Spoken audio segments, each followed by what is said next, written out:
से मैं काजल को जानता हूँ उसकी जिंदगी में 5 या 6 मैक्सिमम मैं कहूँगा 7 दोस्त होंगे।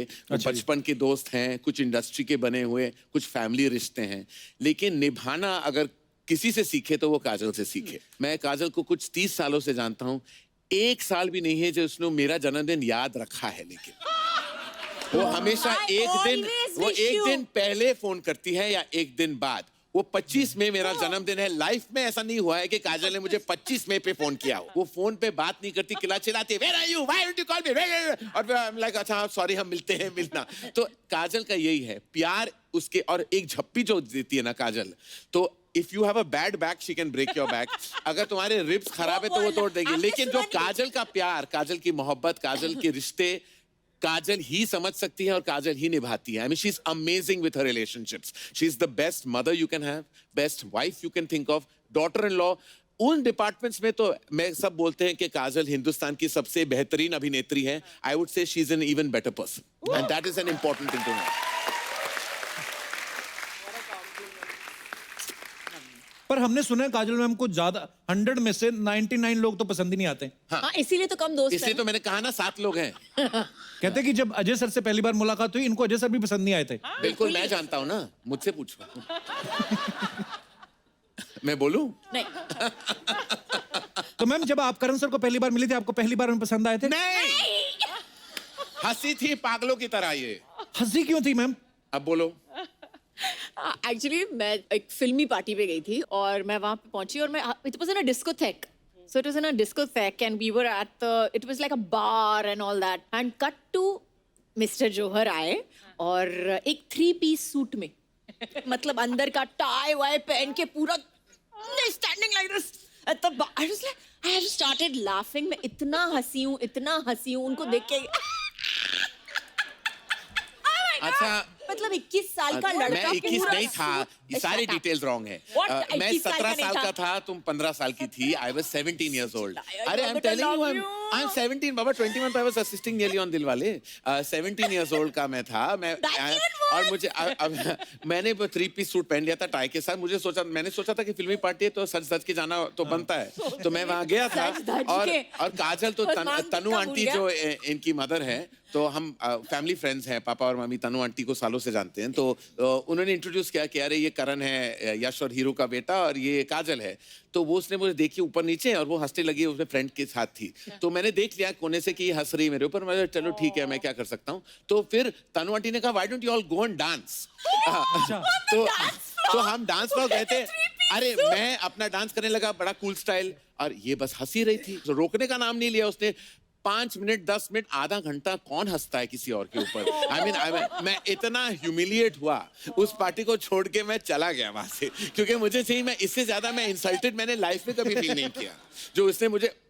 तब से फिर उसके बाद हम एक और पार्टी में मिले थे जो हैना फिल्म की प्रीमियर थी, और तब काजल को she was had a big crush on Akshay Kumar, I remember. अभी बोल सकते हैं, ठीक है, अभी हो गए। तो पूरे प्रीमियर में वो अक्षय कुमार को ढूंढ रही थी और मैं उसका सहारा बन गया था। सीक्रेटली मैं भी शायद अक्षय कुमार ही को ढूंढ रहा था। तो I was like हम दोनों चल पड़े। अक्षय कुमार तो नहीं मिला, लेकिन हम एक दूसरे को हम मिल गए। कोई मिल गया, फ्रेंडशिप हो गया वहाँ। तो उसी से हमारी फ्रेंडशिप की शुरुआत हुई। फिर हम दोनों साउथ बॉम्बे में रहते थे। पूरी इंडस्ट्री नॉर्मली बांद्रा वर्सोवा, जहाँ आप रहते हो। नहीं, हम और पीछे अंधेरी। अच्छा, okay, sorry, nobody is perfect. तो ठीक है, तो हम साउथ बॉम्बे के रहने वाले थे, तो जियोग्राफिकली भी एक टच आसान था। तो फिर काजल आने लगी मेरे घर, मैं उसके घर आने लगा, और फिर वहां से हमारी करीबी जो दोस्ती है वहां से शुरू हुई। साउथ बॉम्बे वैसे एक्चुअली मैंने, अच्छा हम नए आए तो हमें नहीं पता था कि हम तो सारा बॉम्बे ही लगता था, कहीं पे भी चले जाते थे। बॉम्बे एक ऐसा शहर है जो अभी सीलिंग की वजह से तो डिवाइड होता है, वरना एक साउथ बॉम्बे के अपने लोग थे और फिर बैंड्रा। तो मैं जहाँ पला बड़ा था तो लोग वहाँ हिंदी पिक्चरें देखते नहीं थे। वो देखते थे कि कि who are you if you are from the Hindi film industry. तो मैं सबको झूठ बोलता था कि मेरे फादर बिजनेसमैन है। तो एक दिन वर्ली नाका पे मेरे फादर की फिल्म का एक बहुत बड़ा पोस्टर लगा था। फिल्म का नाम था मुकद्दर का फैसला, जो मीनिंग इतिहास की सबसे बड़ी फ्लॉप फिल्म है। तो उसका पोस्टर, वाह, यश जौहर, पता नहीं इतनी प्राउडली उतना नाम इतना बड़ा क्यों लिख दिया था उन्होंने उस फिल्म के ऊपर। और प्रकाश मेहरा जो फिल्म के निर्देशक थे, उनका नाम छोटा था, मेरे बाप का नाम काफी बड़ा था। तो स्कूल में मैं कोई आई थिंक मैं कोई 8th या 9th स्टैंडर्ड में था तब। तो वो सब पूछने लगे कि ये तुम्हारे फादर है? यस श्योर, जो पोस्टर हम देख रहे हैं ऐसे नॉट एट ऑल, वो तो कोई और है, मेरे फादर तो बिजनेसमैन है। उसके बाद स्लोली जब मैं कॉलेज चला गया तो मेरे पापा ने एक पिक्चर बनाई थी अग्निपथ। वो अग्निपथ चली नहीं थी, लेकिन एक कल्ट लव था स्पेशली लड़कों के बीच में। अर्चना थी उस फिल्म में और वो फिल्म में एक बड़ा कूल फैक्टर था। सारे जो यंगस्टर्स थे बहुत अच्छा लगा था उन्हें कि एक अमित जी एक नए रोल में, अंडरवर्ल्ड की कहानी थी, कूल स्टाइल शूटिंग हुई थी। तो तब सारे लड़के आने लगे मुझे, बोले कि अग्निपथ क्या तुम्हारे पापा ने बनाई थी? What a film. I am like yes yes. Archana ने अग्निपथ में बड़ा सेक्सी नंबर भी किया था, अली बाबा मिल गए 40 चोरों से। और ये अर्चना शायद जानती नहीं थी कि वो एक गाना जो था वो झुम्मा चुम्मा था उस सिचुएशन में। लेकिन अमित जी ने जब वो गाना सुना तो उनको लगा वो हम में बेटर जाता है, तो हमारे फिल्म से वो निकल गया गाना। और ये 2 दिन तक वेट करते रहे हम गोवा में आपके फादर के एक्सपेंस पर 5 स्टार होटल में। वो दोबारा गाना रिकॉर्ड हुआ, फिर हमने शूट किया अली बाबा में। और अर्चना जी क्या लगी थी स्विम सूट में अग्निपथ में। नहीं, पर उसके बाद जब आपने दोबारा अग्निपथ बनाई, सर इसमें कहां तक सच है कि जो संजय दत्त साहब ने रोल किया कांचा चीना का, वो पहले अर्चना जी को ऑफर हुआ था? आई मीन नहीं, अफवाहें आती रहती मार्केट में तो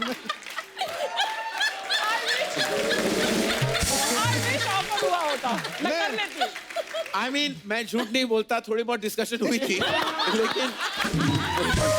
लेकिन उसके बाद संजू का के पॉइंट्स थोड़े ज्यादा निकले उस सर्वे में, तो हम इसलिए हमने वो रोल फिर संजू को संजू को कर दिया।